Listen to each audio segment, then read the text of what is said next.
I thought I would shoot a little video on doing some edge banding because that's what I'm doing right now.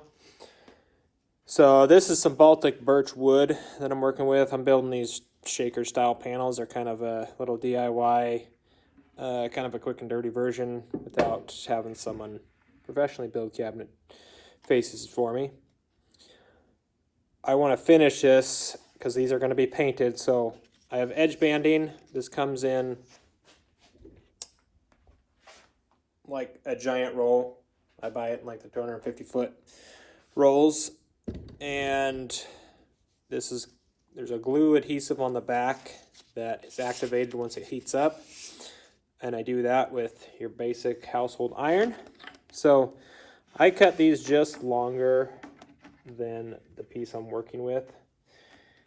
I find that they do shrink just a little bit, and so you have to be careful. If you're starting right at this edge, by the time you heat it up, it'll move back and give you a little gap there. So I like to have a little bit of overhang on each end. So your basic iron,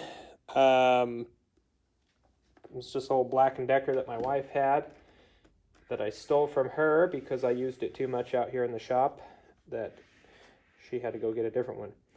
So I keep this, the settings go up to a 6 and then you have a steam setting, but I start my stuff about a 4.5 is where I'm at.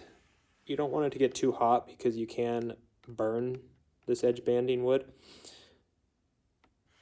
I go kind of quick over the first pass just to hold everything in place, and I'm just guiding the sides with my fingers, figuring out how to best center this. You can kind of push it over to one side more than the other. And I think this is 7/8 inch edge banding. And it's on actually it might be an inch. It's on this going over 3/4 inch thick board here. So once you get this all nice and hot and pushed down, I'm using a little pressure. I like to rock the iron back and forth just a little bit so I make sure that glue is getting out to my edges all the way and the heat's getting out there all the way. And you'll know if it's not when you start cutting these sides off all nice and flush. Typically I'll wait for this to all cool down before I ever come back and cut the ends and trim the sides right here. There's people that do it different ways. I've seen people use a file to take the edges off. Some people just use a straight edge razor blade. These seem to be pretty effective. This is a fast cut, flush cut tool. And you can start in the middle and it just shaves it off flush with what you have on either side. I imagine you could use a flush cut bit on a router. So once you get it all on, you're going to come back and flush cut that off. This is another tool I like, is the flush cut end trimmers.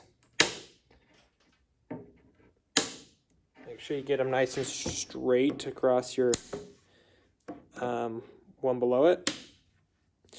And then what I like about edge banding is you can come back and sand it. Once it's on there, it's pretty much like a solid piece of wood.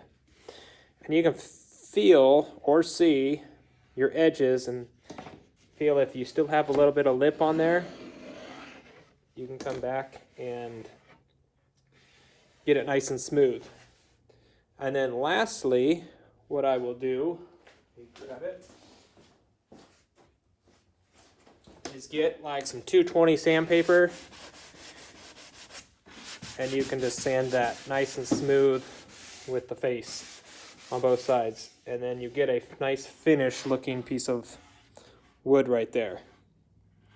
So edge banding comes in all different species, whatever you want to work with, and then you can get it at most hardwood stores or online, get it on Amazon, whatever, but that's the look I'm going for. It's going to be painted, so I actually don't care what species this is. I think that's a maple edge band, and this is Baltic birch that I'm working with, plywood.